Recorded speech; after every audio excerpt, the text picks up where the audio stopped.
shalom semua di Halo, di oh ya halo Siri, suaranya lembut banget kayak Pak Pau nih Mega Jaya. makasih lu. Iya. Oke teman-teman, kita mau mulai ibadah kita pada malam hari ini. Malam ini masih malam ya, masih malam ya. Oke. eh Mungkin sebelum kita mulai lagi, bisa ajak teman-teman yang lain, ya, bisa kasih tahu teman-teman yang lain, ya, kita mau ibadah sama-sama, kita mau berdoa sama-sama, ya. Shalom shalom yang baru join, shalom shalom, ya, ada, ini banyak banget nih. Oke.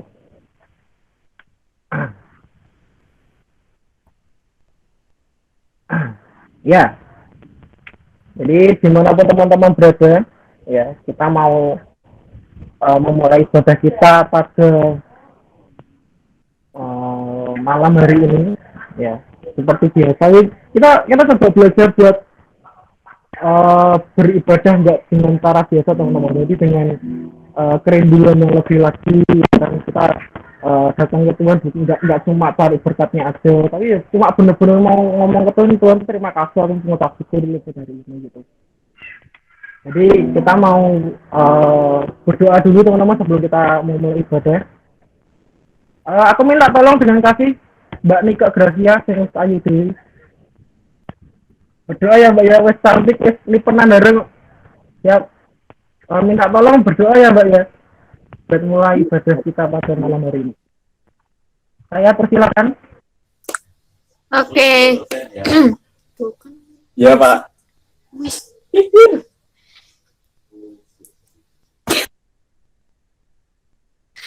Ya teman-teman, mari kita berdoa sebelum kita memulai uhub kita pada malam hari ini. Mari kita hadir dalam doa. Bapak kami mengucap syukur Tuhan kalau sore hari ini kami bisa dipertemukan kembali di dalam persekutuan online ya Bapak.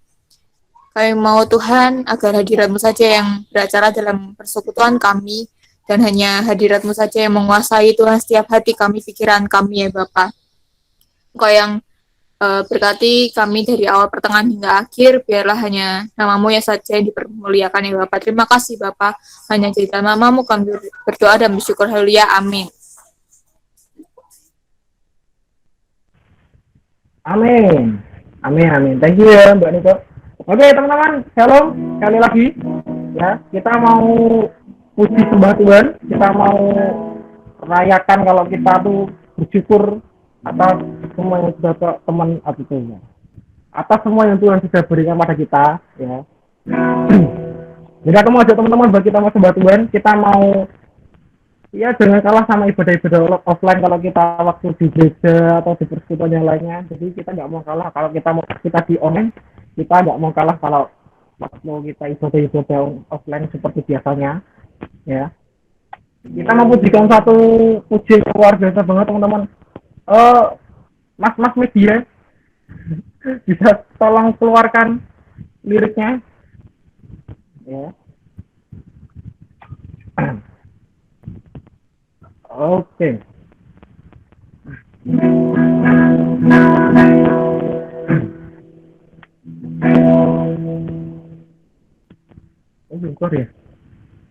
Oke. Sip. Oke. Aku mau teman-teman, kita mau pujikan lagi ini teman-teman.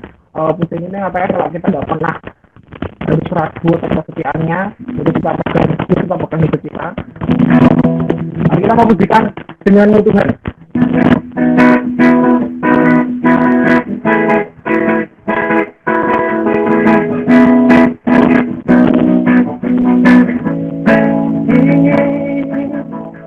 Tak pernah ragu akan kesetiaanmu, kau pegang hidupku sepenuh jiwaku, ku yakin dan percaya kau tuntun langkahku, Yesus. Yesus kaulah raja dalam hidupku, berkuasa berjaya untuk selamanya. Hanya kau Tuhan, sumber kekuatan, kuasamu tercurah bagiku senantiasa. Denganmu Tuhan, ku kan berjalan jadi kemuliaan sampai kemuliaan selamanya.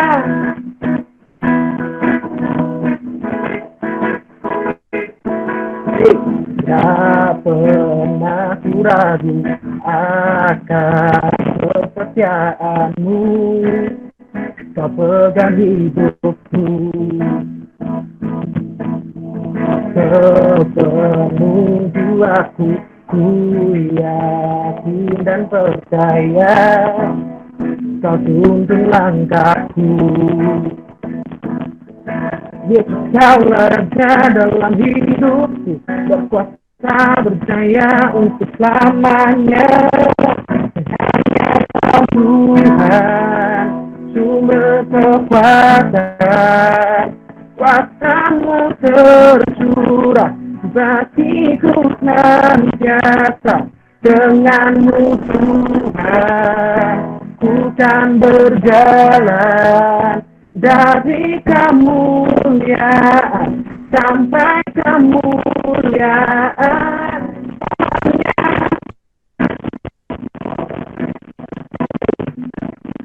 Teman-teman, aku masuk teman-teman dimanapun teman-teman berada, kan nggak masalah kalau kita waktu ibadah online di gereja, kalau kita lagi ibadah youth. Jadi kita mau serukan kebaikan Tuhan. Dimanapun teman-teman berada, kita mau tepuk tangan, kita mau loncat-loncat, boleh terserah teman-teman.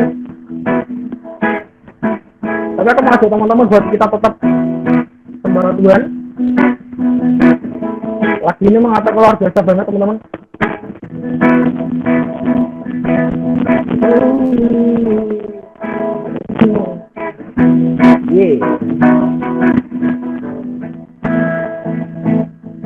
Kita mau putarkan lagu ini dari awal.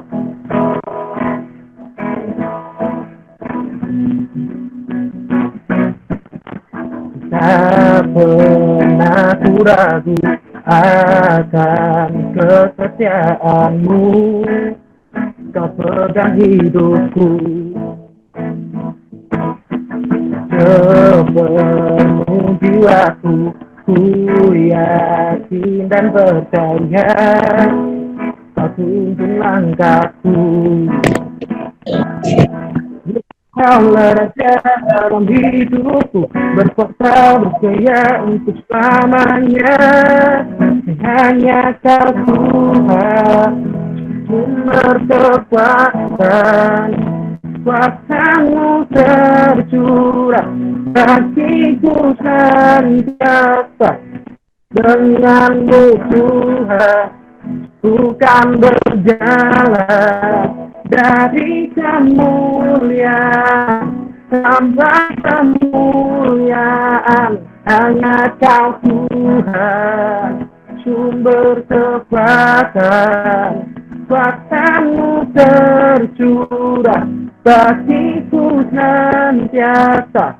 Denganmu Tuhan, ku kan berjalan dari kemuliaan sampai kemuliaan.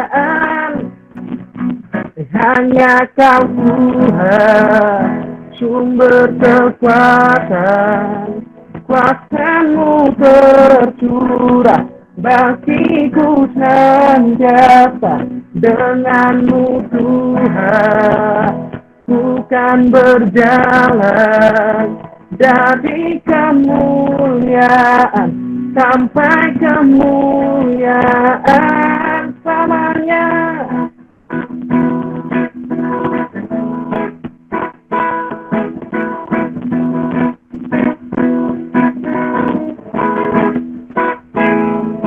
Namanya Yeay. Haleluya. Oke. Salam teman-teman yang baru hadir. Salam shalom. Puji nama Tuhan.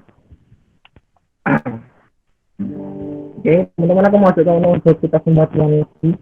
Jadi sebelum kita mau mulai dengan firman dari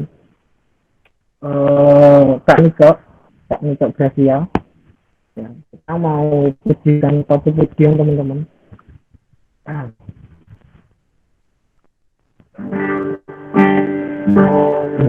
Dan ini betul Immanuel Allah kita.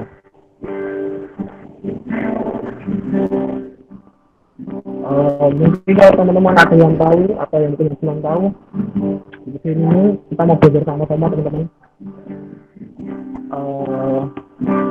Ujian ini jujur memberkati aku banget.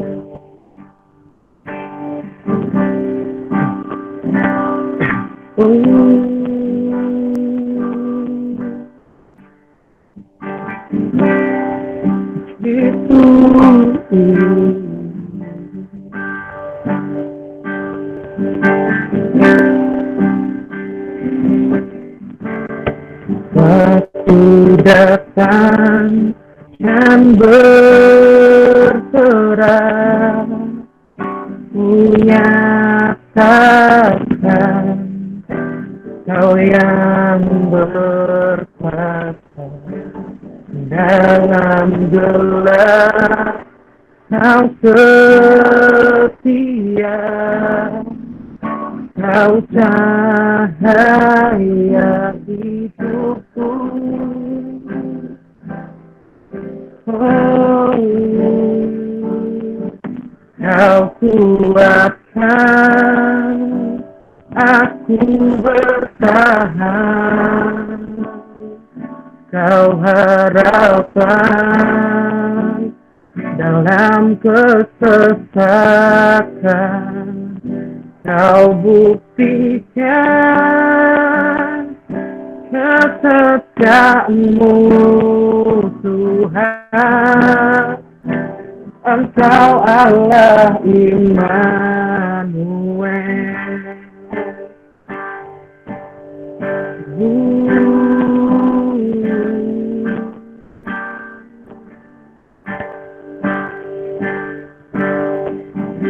Itu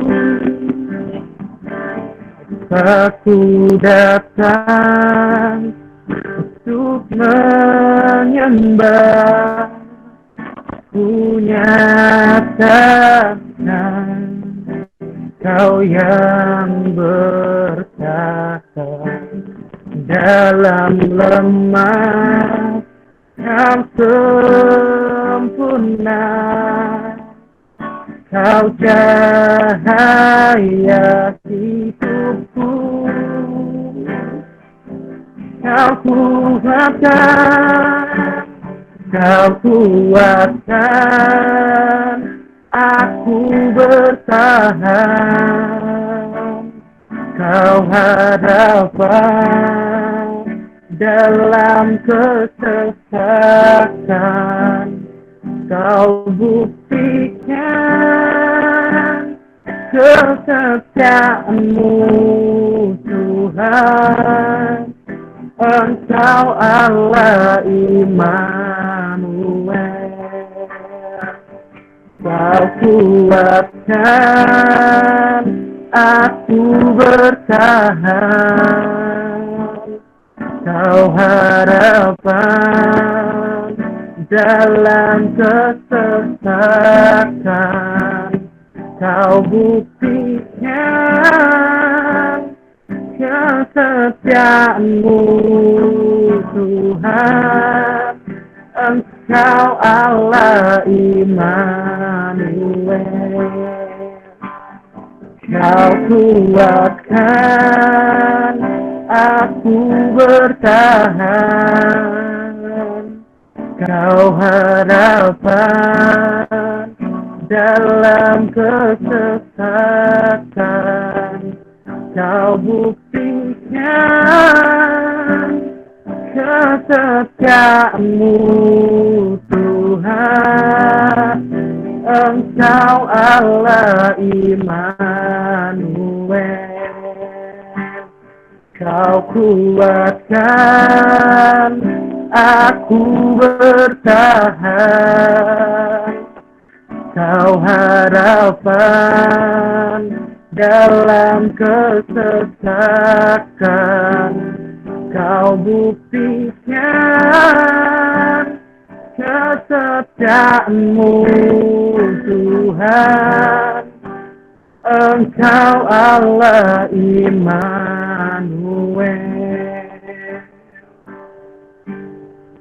Immanuel, Immanuel, Engkau besertaku. Immanuel, Immanuel, Engkau Allah besertaku. Kau kuatkan aku bertahan, Kau harapan dalam kesesakan, Kau buktikan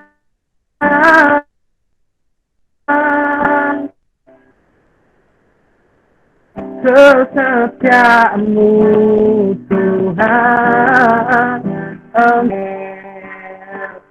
Kau kuatkan aku bertahan, Kau harapan dalam kesesakan, Kau buktikan kesetiaan-Mu Tuhan, Engkau Allah Immanuel. Kau kuatkan aku bertahan, Kau harapan dalam kesesakan, Kau buktikan kesetiaan-Mu Tuhan, Engkau Allah Immanuel. Kau kuatkan aku bertahan, Kau harapan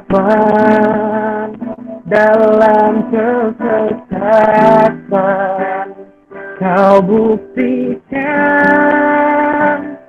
kesetiaan-Mu Tuhan, Engkau Allah Immanuel. Kau kuatkan aku bertahan, Kau harapan dalam kesesakan, Kau buktikan kesetiaan-Mu Tuhan, Engkau Allah Immanuel.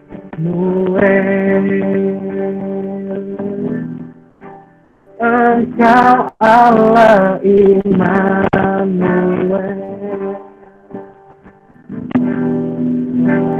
Engkau Allah Immanuel.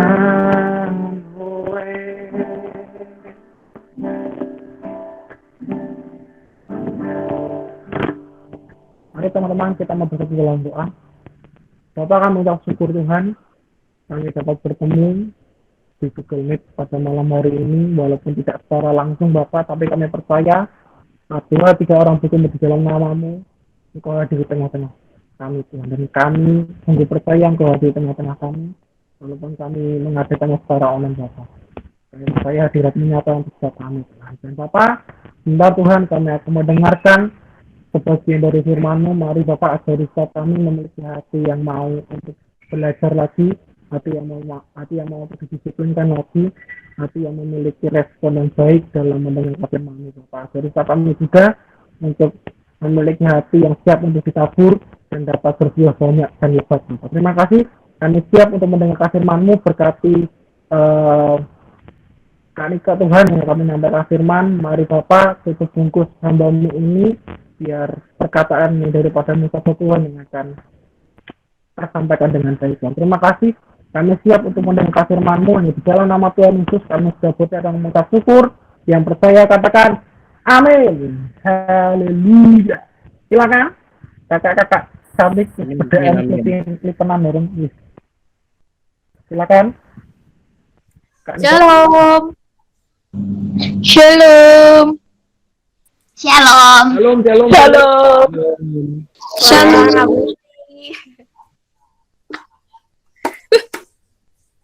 Shalom. Shalom guys. Kita masuk dalam sesi sharing. Yeay. Aku heboh sendiri, sorry guys. Aku grogi sebenarnya. Nah, sebelum aku memulai sharingku, aku mau pastiin dulu sama kalian semuanya, apakah kalian sudah tahu tema pada UHOP kali ini? Tahu. Yang tahu cuma Kak Elisa aja, kalian open mic nggak apa-apa. Tahu loh. Kak. Selamat Bani. Temanya apa? Ayo. Bentar, aku coba tes ya. Biasanya ujian itu setelah kita belajar, tapi ini ujiannya sebelum kita belajar. Siapa ya?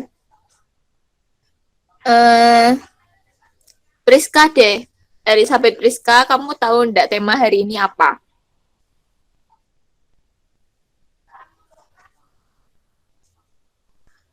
Halo.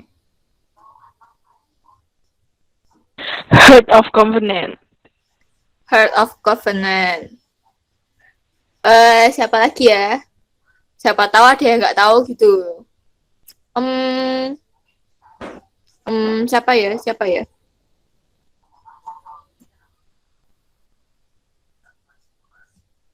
Yang cowok adalah Hizkia, tahu tidak? Oh tahu kakak, tahu sekali. Temanya apa ya, Kak Hizkia? Heart of Covenant. Heart of Covenant. Oke. Tentang Covenant kak. Kita akan belajar Heart of Covenant. Kalau misalnya aku nggak liatin layar, berarti aku lihat contekan nih guys. Siap. Oke. Jadi sebelum kita memulai dengan membaca firman-Nya, kita mau satuin persepsi dulu untuk arti dari Heart of Covenant ini. Oke? Karena sebenarnya itu susah gitu buat mencari terjemahannya dari Heart of Covenant itu apa. Karena heart itu hati, of dari, covenant perjanjian, hati dari perjanjian. Itu kayak enggak masuk aja gitu. Cuma izinkan saya untuk mendeskripsikan ini dengan pemikiran saya gitu ya. Aku mendeskripsikan Heart of Covenant adalah respon hati kita ketika kita menerima perjanjian yang dari Tuhan. Kayak gitu teman-teman. Nah, kita semua percaya kan kalau kita itu sudah menerima janji Tuhan, dan Tuhan itu bukanlah Tuhan yang akan mengingkari janjinya gitu. Setuju semuanya guys? Setuju. Siap Bani. Yeay. Jadi tadi yang jawab Elisa sama Elizabeth Priska. Apakah kalian ini kembar? Kembar tapi tak sama. Mantap. Oke. Bisa jadi. Kita ini mau saling berinteraksi ya. Jangan sampai aku ngomong sendiri terus kalian malah tidur gitu. Sambil tiduran boleh tapi jangan tidur, oke? Nah, karena ini persekutuan rohani, maka kita akan memasukkan hal-hal rohani di sharing kali ini. Kita buka sama-sama di 1 Korintus 10 ayat 1 sampai 15. Kak Gaby bisa di-share apa namanya tuh ayatnya ya.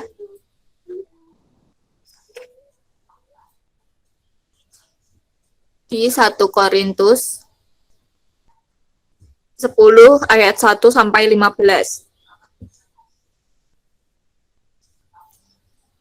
Sudah di layar masing-masing ya. Aku bacain buat kita semua, tapi nggak tahu ya nanti maksudnya akan aku bahas per bagian atau aku baca semua lalu kita bahas per bagian. Aku baca semua langsung aja lah, kayaknya banyak ya. Oke. Di perikopnya itu tertulis Israel sebagai suatu peringatan. Kita mulai ayat yang pertama. Aku mau supaya kamu mengetahui saudara-saudara bahwa nenek moyang kita semua berada di bawah perlindungan awan dan bahwa mereka semua telah melintasi laut. Ini berbicara tentang ketika bangsa Israel itu keluar dari tanah Mesir menuju tanah perjanjian, yaitu tanah Kanaan. Ayat yang kedua, untuk menjadi pengikut Musa, mereka semua telah dibaptis dalam awan dan dalam laut. Mereka semua makan makanan rohani yang sama, dan mereka semua minum minuman rohani yang sama. Sebab mereka minum dari batu karang rohani yang mengikuti mereka, dan batu karang itu ialah Kristus. Tetapi sungguh pun demikian Allah tidak berkenan kepada bagian yang terbesar dari mereka, karena mereka ditewaskan di padang gurun. Semuanya ini telah terjadi sebagai contoh bagi kita untuk memperingatkan kita supaya jangan kita menginginkan hal-hal yang jahat seperti yang telah mereka perbuat. Aku selesai sampai situ dulu ya. Nah, tema kita pada hari ini kan Heart of Covenant yang kita deskripsikan tadi itu sebagai respon hati kita dalam kita itu hidup di dalam perjanjian dengan Tuhan. Dan kita sudah percaya sama-sama semuanya kalau kita ini punya Allah yang tidak pernah mengingkari janjinya. Kita sepakat sampai di situ ya. Tapi ketika Tuhan itu sudah mengikat perjanjian dengan kita dan Tuhan itu tidak akan pernah mengingkari janjinya, apakah kita bisa seenaknya hidup sebebas mungkin karena Tuhan sudah menjanjikan keselamatan untuk kita? Dijawab teman-teman. Halo. Tidak.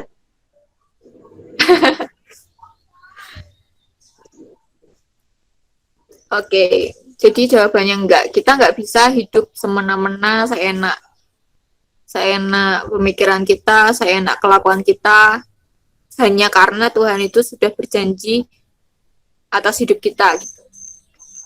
Nah, di perikop yang tadi itu, kenapa Israel itu dijadikan sebuah peringatan? Di situ, kita semua tahu ya tentang cerita ini, kecuali yang nggak baca Alkitab. Itu tentang bangsa Israel itu keluar dari Mesir untuk menuju ke tanah Kanaan, tapi apakah semua orang yang bersama-sama dari awal dengan Musa itu masuk ke tanah Kanaan?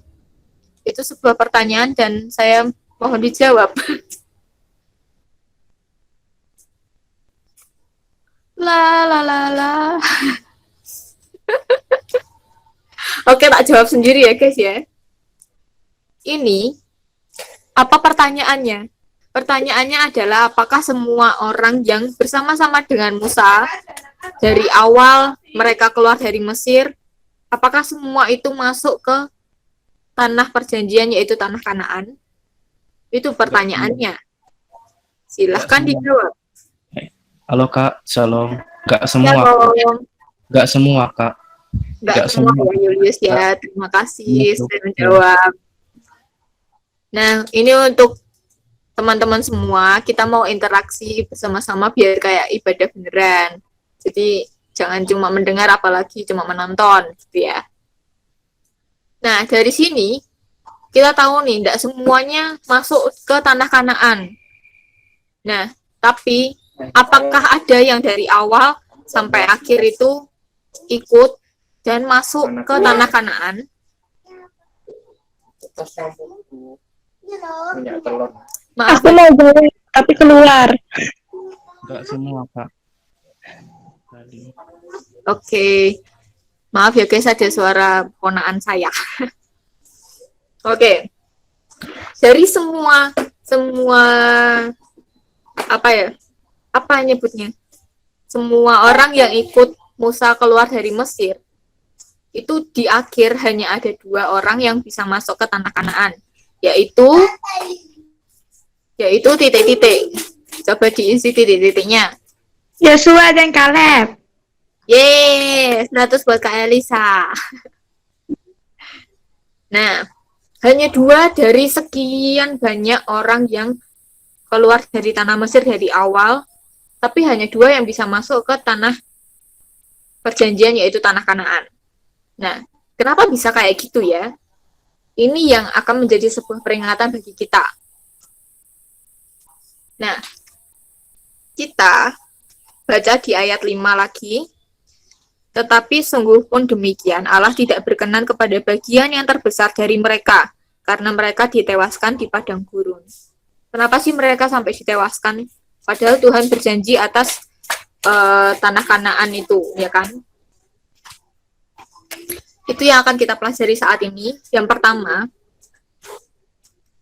waktu kita baca di ayat-ayat awal itu adalah deskripsi gimana mereka tuh bersama-sama makan makanan yang sama, minum minuman yang sama, tinggal di tempat yang sama. Pokoknya semuanya tuh sama gitu ya kan.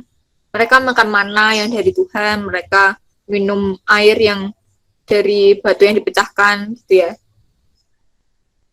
Itu tuh dideskripsikan bahwa orang Israel itu tuh hidup bersama-sama dalam penyertaan Tuhan.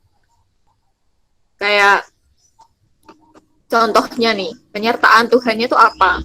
Selain makanan dan minuman rohani tersebut. Yang pertama, ada tiang api.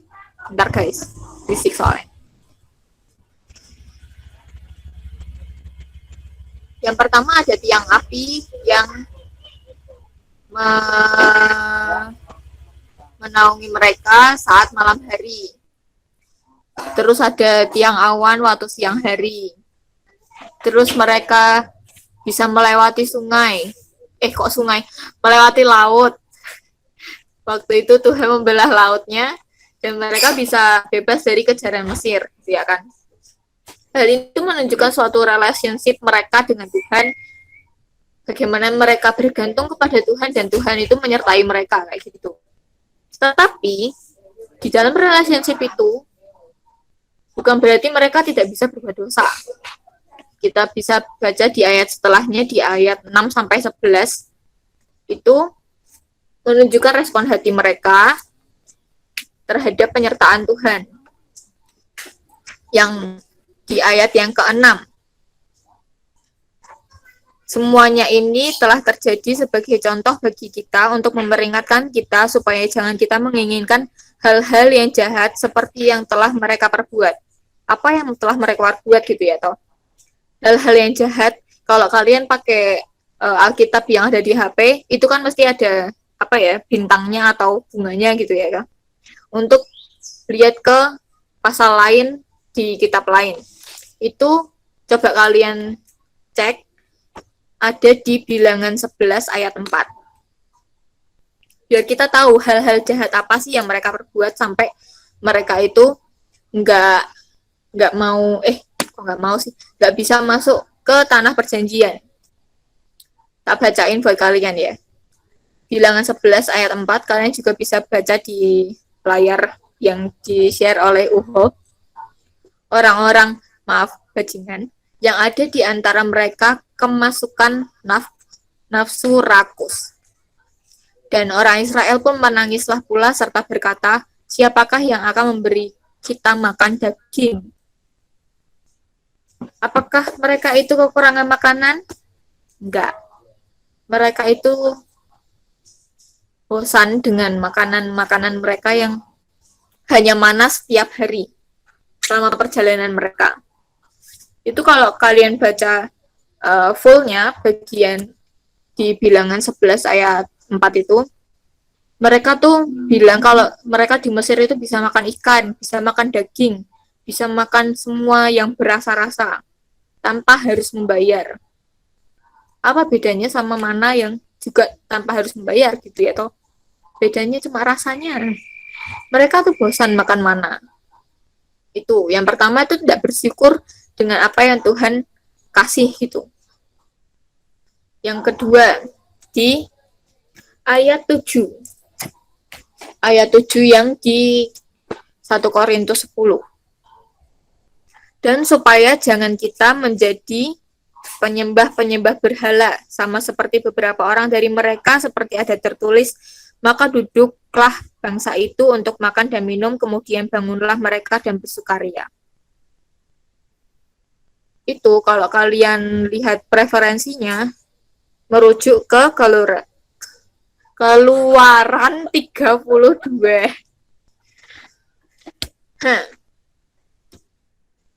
Di Keluaran 32 ayat 6. Dan keesokan harinya pagi-pagi mereka mempersembahkan korban bakaran dan korban keselamatan. Sesudah itu, duduklah bangsa itu untuk makan dan minum, kemudian bangunlah mereka dan bersukaria. Waktu itu mereka mempersembahkan korban bakaran dan keselamatan itu kepada anak lembu emas, bukan kepada Tuhan. Mereka pikir kondisinya mungkin seperti ini ya, kalau bisa digambarkan. Mereka itu tidak bisa lihat Tuhan secara nyata. Sama seperti kita saat ini. Kita nggak bisa lihat Tuhan kecuali kalian punya karunia khusus, bisa lihat Tuhan, lihat-lihatan face to face kayak gitu. Tapi secara umum, kita tuh nggak bisa kan melihat Tuhan secara physically gitu. Tapi kita bisa merasakan penyertaan Tuhan. Nah, mereka itu mendapatkan penyertaan, tapi mereka butuh sesuatu yang bisa mereka lihat, biar mereka itu percaya. Itu yang kedua. Jadi yang pertama, hal-hal jahat itu tidak bersyukur. Yang kedua, menjadi penyembah berhala. Yang ketiga, ayat yang ke-8. Janganlah kita melakukan percabulan. Di 1 Korintus 10 ayat 8 ya.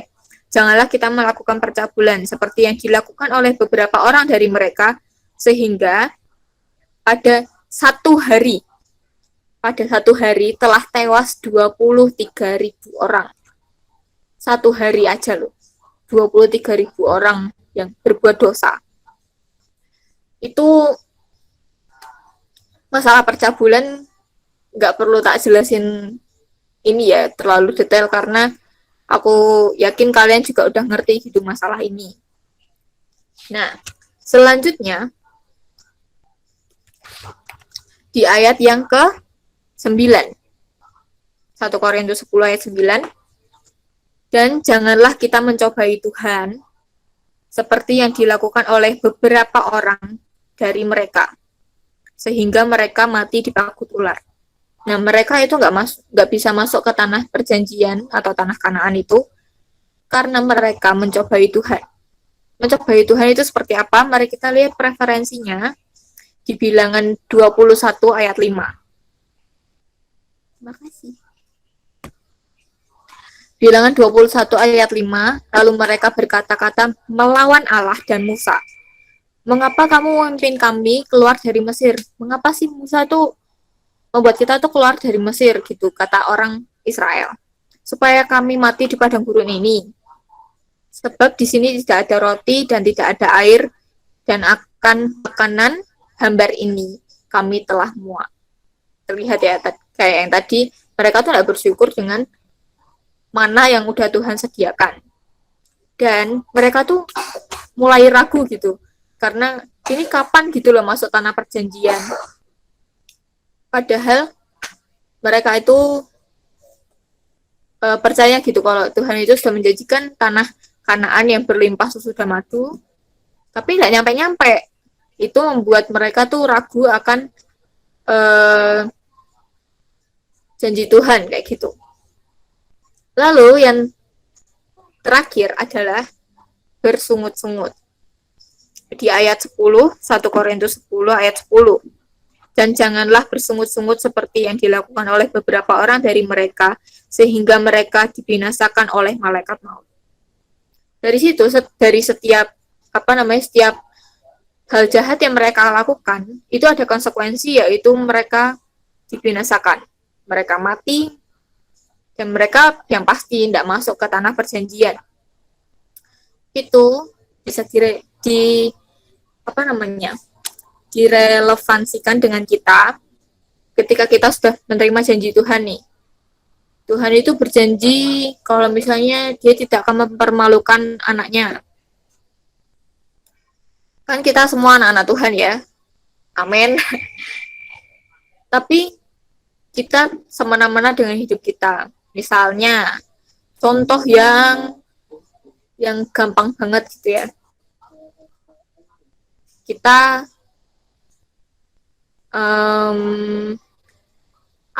mencontek lah. Itu hal yang sering dilakukan, tapi itu sebenarnya tidak boleh karena mencontek itu dosa sebenarnya itu.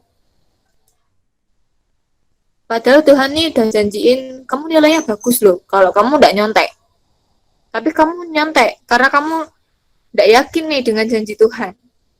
Nanti di akhir mungkin bisa aja nilaimu lebih bagus daripada teman-temanmu yang tidak mencontek. Tapi apakah itu akan membuat kamu damai sejahtera? Aku rasa sih enggak ya. Karena seharusnya di dalam dosa kita itu tidak menemukan damai sejahtera. Kalau kalian damai-damai aja setelah kamu berbuat dosa, justru itu yang akan menjadi masalah di dalam hidupmu seharusnya. Jadi hal penting yang harus kita garis bawahi di sini, ketika kita sudah menerima perjanjian Tuhan, kita sudah tahu nih Tuhan berjanji untuk UHOP ini kita akan menjadi sangat besar, kita akan bisa menjadi berkat bagi bangsa. Tapi ketika kita melakukan sebuah dosa,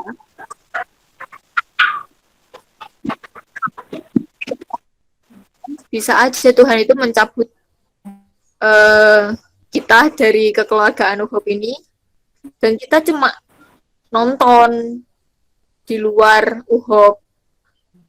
Kita cuma melihat, oh akhirnya UHOP jadi besar, tapi kita nggak ada di dalam UHOP. Sayang kan, harusnya kita berjalan bersama-sama sebagai sebuah keluarga untuk tetap di dalam janji Tuhan dan tetap hidup berkenan di hadapan Tuhan, supaya kita itu tetap menerima janji Tuhan, dan ketika janji Tuhan itu menjadi nyata untuk hidup kita, kita juga menikmatinya. Kayak gitu. Nah, lalu hal terakhir yang akan aku share, yaitu yang ketiga, janji Allah. Janji Tuhan untuk setiap kita itu sudah tertulis di Alkitab juga, di ayat 11 sampai ayat 13. Aku bacain buat kalian semua, dan kalian bisa baca di layar juga ya. Semuanya ini telah menimpa mereka sebagai contoh dan dituliskan untuk menjadi peringatan bagi kita yang hidup pada waktu di mana zaman akhir telah tiba. Kita hidup di zaman-zaman akhir. Nah, jadi ini adalah peringatan untuk kita semua, termasuk aku. Ayat 12, sebab itu siapa yang menyangka bahwa ia teguh berdiri, berhati-hatilah supaya ia jangan jatuh. Lalu ayat 13, pencobaan-pencobaan yang kamu alami ialah pencobaan-pencobaan biasa yang tidak melebihi kekuatan manusia. Sebab Allah itu setia, dan karena itu ia tidak akan membiarkan kamu dicobai melampaui kekuatanmu. Pada waktu kamu dicobai, ia akan memberikan kepadamu jalan keluar, sehingga kamu dapat menanggungnya. Di ayat yang terakhir ini menjadi penguatan bagi kita semua ketika kita mengalami pergumulan, kita mengalami kejatuhan. Itu pencobaan-pencobaan itu tuh tidak akan melebihi dari kekuatan kita. Kita sebagai manusia, Tuhan tahulah batas di mana didikan itu harus dikasih. Dan ketika Tuhan itu memberi didikan, Tuhan itu tahu porsinya kita seperti apa. Ketika ini misal keluargamu broken. Misal keluargamu broken ya. Terus kamu merasa aku nggak kuat di keluarga ini. Tapi teman-teman, itu adalah pencobaan-pencobaan biasa yang tidak melebihi kekuatanmu. Ketika kamu merasa tidak kuat, itu Tuhan tuh pengen kamu tuh berserah kepada Tuhan. Jangan sampai kamu keluar dari keluargamu karena kamu tidak kuat di keluarga yang broken home. Karena bisa jadi Tuhan itu menjanjikan keluargamu akan harmonis lagi. Itu menjanjikan keluargamu akan harmonis. Bisa di-mute, teman-teman. Tuhan itu menjanjikan keluargamu itu bisa harmonis lagi lewat kamu. Tapi ketika kamu keluar, janji Tuhan itu tetap. Janji Tuhan itu tidak akan pernah berubah. Keluargamu tetap akan harmonis, tapi bisa aja tidak melalui kamu dan kamu tidak akan mengalaminya. Ketika kamu keluar dari keluargamu, jadi teman-teman, ketika kalian sudah menerima janji Tuhan, aku harap kita itu sama-sama memelihara hidup kita untuk kita berkenan kepada Tuhan sampai akhirnya kita itu menerima janji Tuhan menjadi nyata. Begitu teman-teman. Nah, saat ini kita akan mendengarkan kesaksian dari teman kita, saudara kita, Hilary. Apakah Hilary sudah siap? Iya, Kak. Aduh, deg-degan. Silakan Hilary untuk sharing ke kita semua.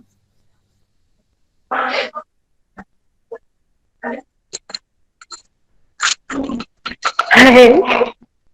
Shalom semuanya. Halo. Dengar nggak?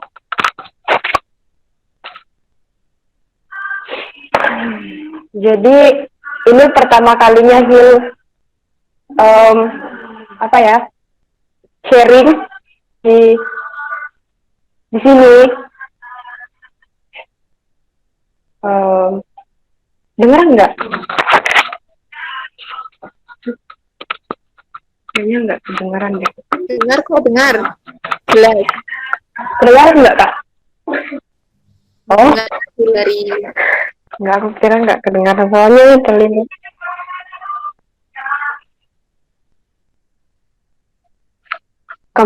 Cerita sedikit, ini kemarin Yul sempat bingung pertama disuruh sharing kan, karena Yul ini dari Katolik. Yul itu sebenarnya Katolik, tapi emang Yul dari remaja udah terbiasa ikut yang Kristen kayak gitu kan. Terus sampai ke sini pun kuliahnya mayoritasnya Kristen juga. Jadi di sini Hil mau berbagi sama teman-teman semua tentang pengalaman Hil selama Hil itu menjalani pelayanan di daerah Hil. Pertama itu Hil gimana ya, kaku. Jujur Hil tuh kaku, deg-degannya kuat, kayak apa ya? Ada intinya Hil gemetaran sekarang. Jadi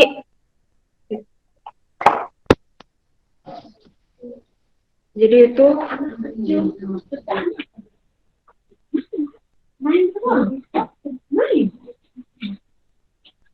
jadi selama Hil ikut pelayanan di Kristen pertama kali itu pada waktu SMP. Itu pertama Hil bingung, itu jujur bingung, karena kan sedikit berbeda ya teman-teman. Cuman ada seorang ibarat Hil tuh panutan lah bagi Hil gitu kan. Dia tuh pendeta tua seorang pendeta tua, dan Hill tuh dan Hill ngerasa kok Hill sih yang dipilih gitu kan, padahal kan yang anak-anak yang lain kan bisa maksudnya lebih berpengalaman gitu, lebih punya wawasan tinggi lah tentang apa Kristen gitu kan. Terus pada waktu itu Hill diajak ke daerah itu lumayan pedalaman gitu. Terus waktu itu naik perahu di sana, dan pendeta tuh bilang kayak gini sama Hill, kalau misalkan kamu diajak pergi jauh sama kita gitu kan, terus kamu ada ngerasa takut nggak gitu kan? Terus Hill jawab, enggak, kenapa harus takut gitu kan. Terus pendetanya tanya lagi, gini, Hill, ya Romo. Hill manggilnya Romo karena dia orang Jawa. Itu guru Hill sendiri sih. Nah, dia bilang kayak gini, dimanapun mau kamu agama apa, kalau maksudnya Kristen sama Katolik kan nggak beda jauh, katanya kan bilang kayak gitu. Terus dia bilang, iya Romo emang nggak beda jauh, dia bilang kayak gitu. Itu sepanjang perjalanan Romonya cerita sama Hill, bilang kayak gini, Pak Pendetanya deh, bilang kayak gini, dimanapun kamu ingin melayani Tuhan, di tempat manapun, pokoknya seperti apapun, pada intinya dia pakai bahasanya mungkin otak Hill karena masih kecil gitu, jadi yang ibarat ini Romo ngomong apa ya gitu kan, ini pendeta, maksudnya Hill manggilnya Romo kalau di sekolahan, tapi kalau misalnya di luar itu pendeta. Ini Romonya ngomong apa gitu kan, Hill nggak ngerti gitu kan. Pada saat itu Hill disuruh doa sepaat. Tadi itu Hill nggak ngerti sama sekali, doa sepaat ini apa gitu kan. Ternyata itu tuh ada tahap-tahapnya, doa isinya kayak doa berantai kayak gitu kan. Gitu kan. Terus di situ dia belajar coba doa. Itu doanya nomor 1 itu Hill masih ingat, doanya tuh tentang bangsa dan negara. Disuruh doa itu kan doa kayak bersambung gitu, karena kan kalau di Katolik kan kita hanya pakai teks. Nah, pakai teks kan, tapi pas ikutnya itu Hill tuh disuruh kayak doa langsung kayak gitu kan. Disuruh doa langsung. Kemudian pada saat itu pendetanya bilang lagi gini,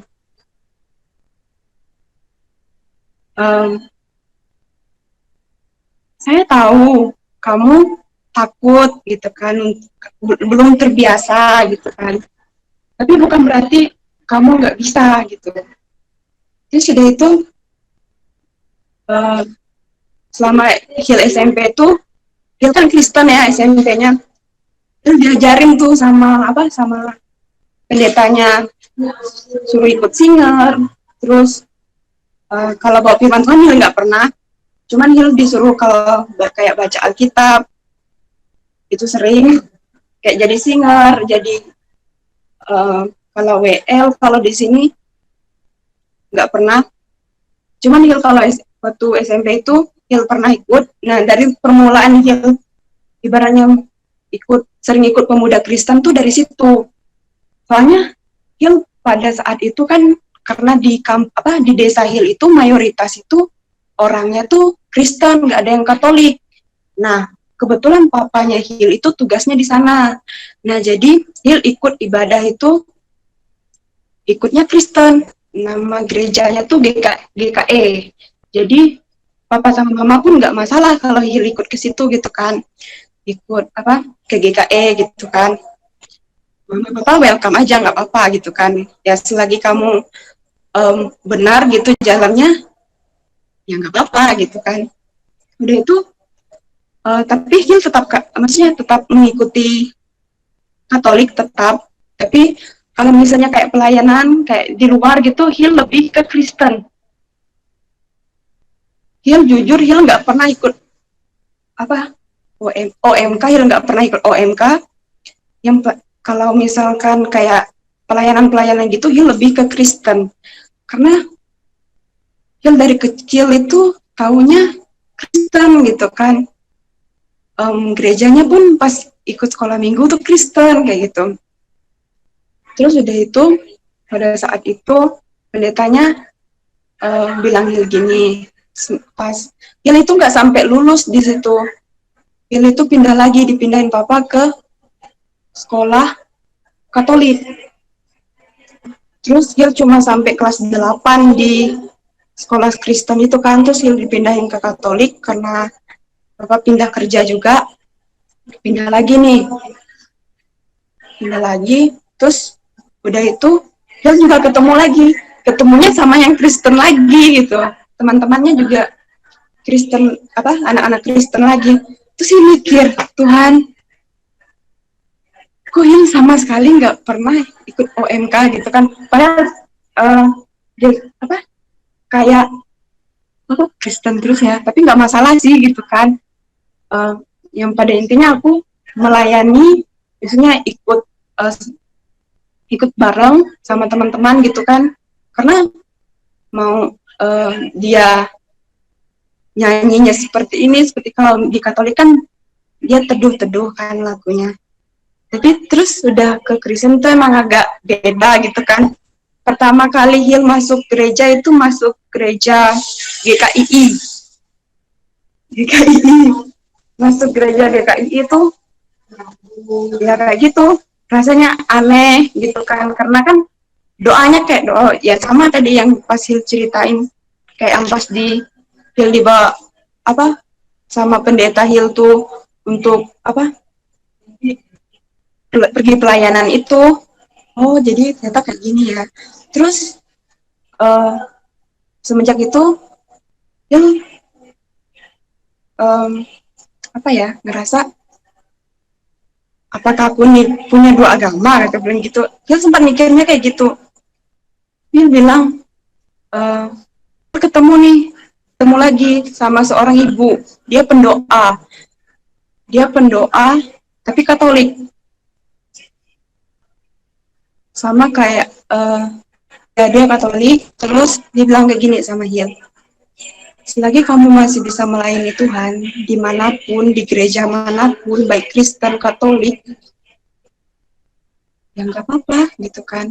Terus Hil waktu itu dapat sukacita ya teman-teman, pas Hil itu sama teman Hil itu kita belajar anak TPA, itu mayoritasnya Kristen semua. Terus pas itu di sana itu karena daerahnya pedalaman ya, gerejanya pun ibaratnya menurut Hil tuh nggak layak gitu, nggak layak banget. Di situ tuh saya sama teman saya itu ibaratnya merasa terpanggil gitu, karena dia emang Kristen, saya Katolik. Kita merasa terpanggil. Di sana itu mereka itu ada kayak buat kayak buat perlombaan, tapi menurut temannya Hil itu, masa kita mau ngelombain pertama dari pokoknya kayak mau ngundang gitu, tapi kan tempatnya nggak layak gitu kan. Terus temannya bilang kayak gini, kalau kita cari dana ya gimana gitu. Terus sih mikirnya gini, aku nggak ngerti gitu, nggak maksudnya dana apa gitu kan, mau dapat dari mana juga gitu. Terus itu temannya bilang, kita ke gereja GKKBI, GK apa ya, pokoknya ada bibinya lah ujungnya tuh. Nah di situ itu gereja dia. Terus kita minta bantu sama pemuda-pemudanya di situ. Kita kayak buat itu apa sih namanya sih, buat buat rencana untuk mau nyumbang dana gitu untuk renovasi kayak atap-atap di gereja situ. Pertama kita emang ibaratnya kita nggak percaya diri, emang kita bisa gitu, kita masih anak SMA kayak gitu kan, nggak mungkin bisa gitu kan. Lagian kan kita juga sekolahnya padat full day. Terus udah itu tanpa kita semua sadarin, tanpa kita ngajuin proposal, tanpa kita apa um, pokoknya tanpa kita ngajuin apa-apa, kita hanya buat video nari waktu itu karena saya sama teman saya itu guru tari di sana. Kita hanya post video itu di Facebook waktu itu. Itu teman saya yang post. Itu mungkin kelihatan sama mungkin ada wali kotanya atau gimana kayak gitu. Itu kayak tersebar waktu itu, sempat tersebar kayak sampai ke mungkin ke yang lebih namanya kayak bupatinya gitulah, sampai ke telinganya di sana. Padahal kita sama sekali nggak ada ngajuin, kita hanya buat kayak video kayak gitu, simple banget. Menurutku sih simple, tapi kok bisa, kita sempat nggak bisa mikir kok bisa sih, kok langsung kayak hal udah mau kita rencanain, tapi rencana Tuhan tuh lebih itu nggak bisa kita duga gitu kan. Terus sih bilang sama temannya, ya kita hanya buat video nari, mereka mau lomba, terus karena fasilitasnya nggak ada, terus tempatnya juga nggak layak. Terus pas kita ekspor, ternyata ada ya, maksudnya kayak rencana Tuhan tuh. Dari situ tuh Hil tuh mulai mikir gini, ternyata dimanapun misalnya aku mau melayani Tuhan, di tempat apapun misalnya, rencana Tuhan tuh nggak bisa nggak bisa di pikiran Hil tuh kayaknya nggak nyandak gitu. Tapi itu emang terjadi waktu itu, dan kita juga sempat mikir kok bisa gitu ya, dengan kita bekerja dengan hati. Dia masih ingat terakhir ini,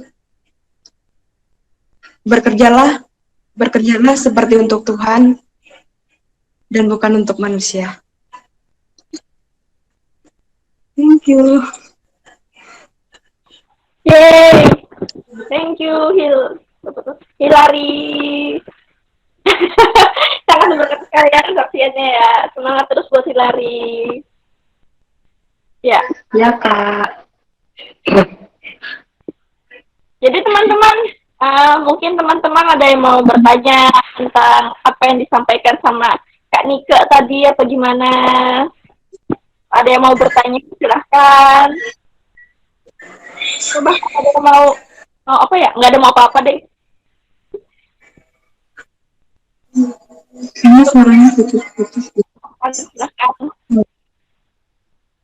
Oh iya teman-teman, jangan lupa ya ngisi bentar nih. Ngisi Google Form-nya ya. Itu udah ada linknya apa sih namanya? Ku kirim di chatnya ya. Jangan lupa diisi ya teman-teman. Kak Nika kenapa ketawa-ketawa? Aku grogi, guys. Belum ada yang nanya apa padahal aku ada grogi. Ya, setengah jawab. Yuk. Setengah jawab guys. Ya, aku mau tanya, silahkan Kak Elisa tanya. Saya Kak. Oh ya udah, yuk. Ya. Terima kasih Kak CT. Nah ini, Sama-sama. mungkin Kak Nika bisa ngulangi lagi Kak yang tadi yang Kak bilang yang 2 orang saja itu yang masuk ke tanah Kanaan itu, mungkin Kak bisa ulangi lagi Kak. Yang Yosua dengan Kaleb itu Kak.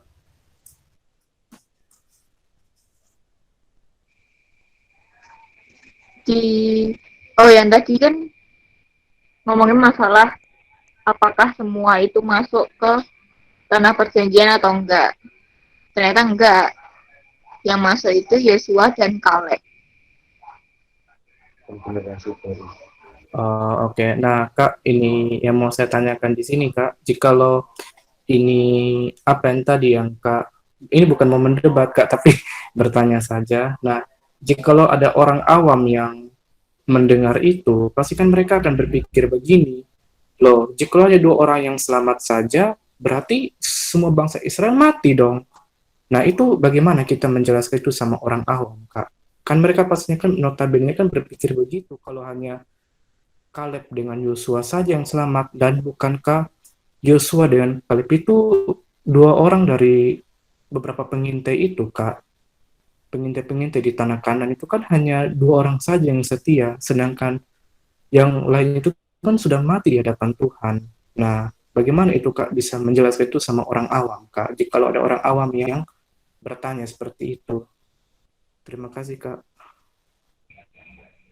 Nah, aku mau jawab, tapi mungkin nggak di sini kali ya.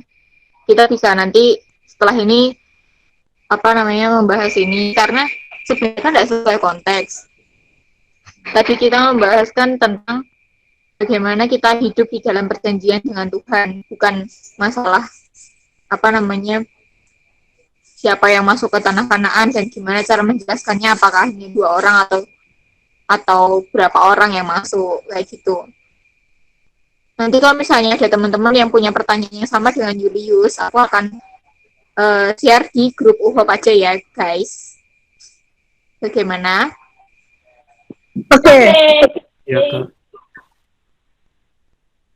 Aku pasti akan jawab, tapi UHOP ini sesuai dengan tema aja gitu, guys. Terima kasih. Oke, Kak Nika, terima kasih. Maaf kalau keluar dari tema. Nggak apa-apa, Julius.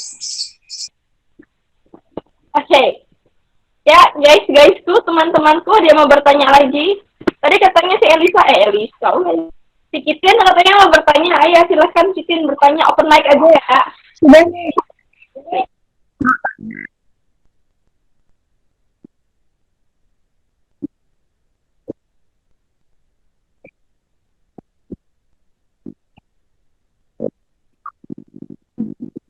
Ini saat ini meremah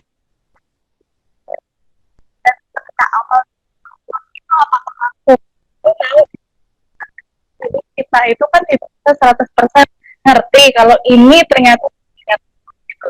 Maksudnya karena kita kan terbatas ya, jadi kita itu hidupnya kita. Thank you. Oke, thank you, Kitin. Aku sangat kurang jelas. Oke. Kurang jelas ya Kak Niki, padahal dia tadi udah ngomongnya panjang kali lebar, kali alas, kali tinggi. Wait, sabar. Ya mungkin teman-teman yang lain ada yang mau bertanya lagi. Soalnya si Kitinnya lagi ngetik ya. Kak Nika ketawanya puas banget ya kayaknya ya.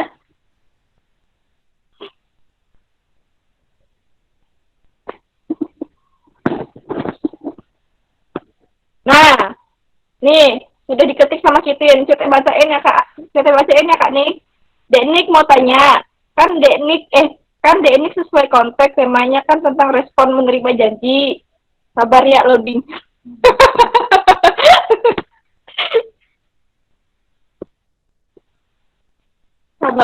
Sabar.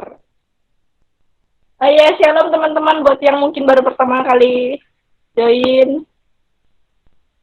Nah, ini udah nggak belum nih? Nah, ini katanya udah nih. Nah, ucapin lagi dari awal aja ya.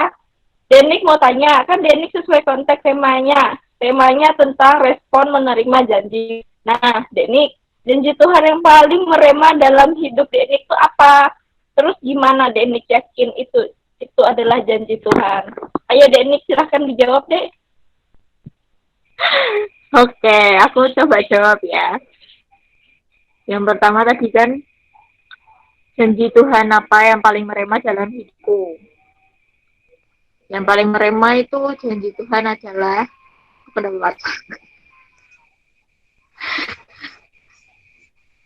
waktu aku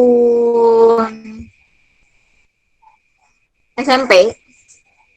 Waktu aku SMP itu aku didoakan oleh seorang hamba Tuhan, dan aku yakin itu tuh benar-benar Tuhan gitu, maksudnya didoakannya. Tuhan ini bernubuat hidupku tentang bagaimana nanti pelayananku ke depan. Karena waktu itu aku penagihan. Nah itu tuh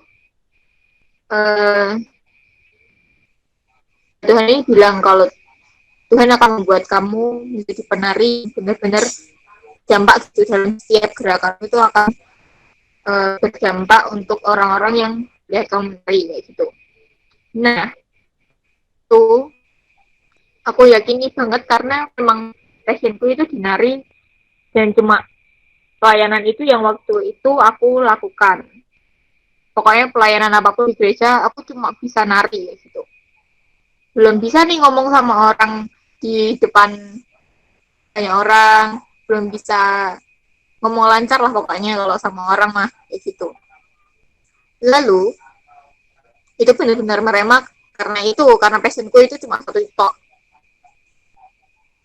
Sebentar, terus itu ketutupan guys.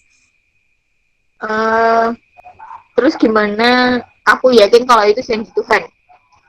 Gimana aku yakin kalau janji itu adalah janji dari Tuhan? Ketika janji itu sesuai dengan firman, itu aku bisa yakin 100% kalau itu janji dari Tuhan. Kayak gitu, udah. Dan sampai sekarang, ternyata Tuhan membawa aku lebih jauh lagi, nggak cuma nari, tapi aku bisa sharing sama kalian di tempat ini pun, itu suatu janji Tuhan yang luar biasa, karena hidupku bisa berdampak buat kalian semua. Yes, terima kasih Kak Nika. Gimana Citin sudah menjawab? Yap. Ya, oke. Kak Nika masih sanggup nggak buat jawab pertanyaan lagi nih? Dari sang pujaan hati, kenapa kalian berdua nggak sama-sama dulu satu kamera terus bilang kita akan berdiskusi berdua aja, tapi ternyata dia pengen terekspos gitu di UHOP ini. Oh, pansos gitu ya. Ya nih ya, kita baca ini ya pertanyaan dari Mas Ragil Puguh Satrio.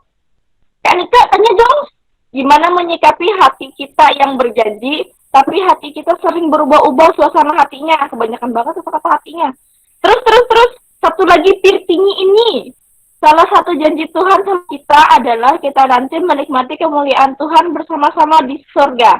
Misal nih, kalau kita udah percaya sama Tuhan Yesus sebagai juru selamat umat manusia, terus tanpa disengaja atau tidak kita berbuat dosa, lalu sebelum kita minta pengampunan kita mati. Lalu di mana kita ditempatkan, di surga atau bukan? Pertanyaannya, ya masuk akal sih, lucu-lucunya juga sih. Silakan Kak Nik dijawab. Cukup berat ya. Ini cukup berat banget guys. Karena udah menyangkut hidup dan mati, lalu kehidupan selanjutnya bakal kayak gimana kan aku juga ngerti karena aku belum pernah mati. Cuma, makasih loh ya. Orangnya di sebelahku guys. Menyikapi hati kita yang berjanji itu maksudnya gimana ya Mas Pugu? Tolong dijelaskan. Silakan Mas Pugu open mic.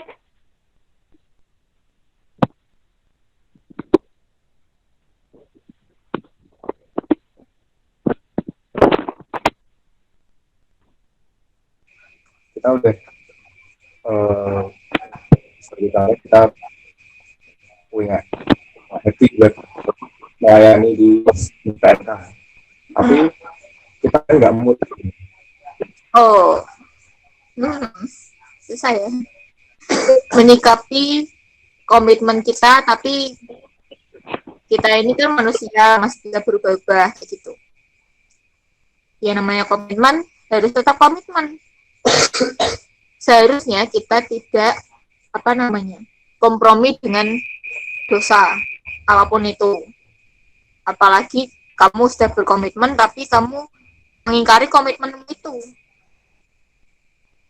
Menyikapinya ya gimana ya, Yan? Kalau kamu belum, astaga, maaf ya guys. Ketika kamu sudah siap berkomitmen, maka berkomitmenlah. Tapi ketika kamu belum siap dan kamu merasa kamu belum punya kapasitas untuk berkomitmen di salah satu hal, jangan berkomitmen dulu, gitu ya kan.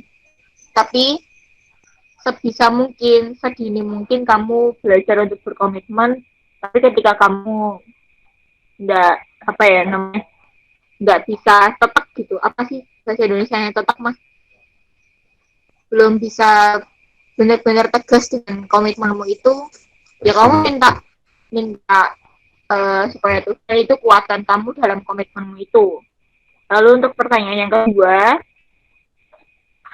itu janji Tuhan adalah menikmati kemuliaan Tuhan bersama-sama di surga.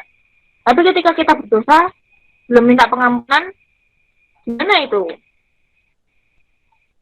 Aku sih percaya kalau Tuhan itu adalah Tuhan yang ngampuni sebelum kita meminta pengampunan. Ya, tapi kembali lagi ya, kita tuh tidak mungkin berdosa tanpa disengaja. Karena kita punya Roh Kudus, jadi seharusnya Roh Kudus itu yang menuntun kita untuk berlaku gitu ya kan, bertingkah laku apapun itu, seharusnya kita tuh punya Roh Kudus yang menjadi alarm dalam hidup kita. Apakah itu kita mau berbuat dosa atau enggak, kayak gitu. Tergantung pilihan kita, karena kita juga punya kehendak bebas untuk melakukan mana yang benar, mana yang salah, kayak gitu.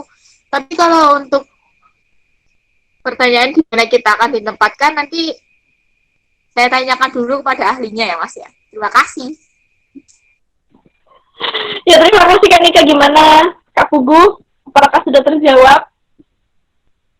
Sudah terjawab aja lah ya. Ya, pertanyaannya yang terakhir tadi yang belum ditanyakan sama ahlinya itu belum kejawab. nanti silahkan tanyakan sama di rumah ya, langsung nanyakan sama yang ahlinya. Atau mungkin dari teman yang lain yang bisa menjawab atau mau mencoba menjawab, boleh loh guys. Ya silakan guys, kalau ada diskusi juga gitu ya kan. Ada guys? Ada nggak guys? Ayo dong guys, ada dong guys. Kita kan mahasiswa guys. Ya itulah pokoknya kan university. Jadi kan isinya mahasiswa, orang-orang yang termahak-mahak. Jadi harus pinter.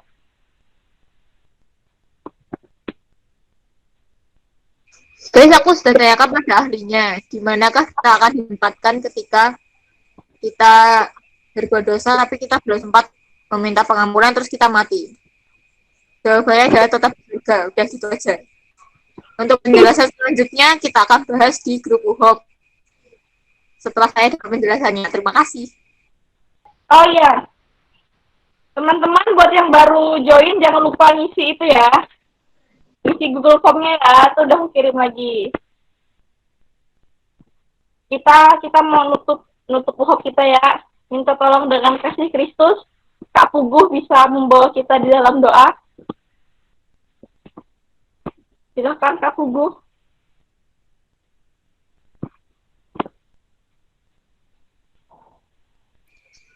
Halo.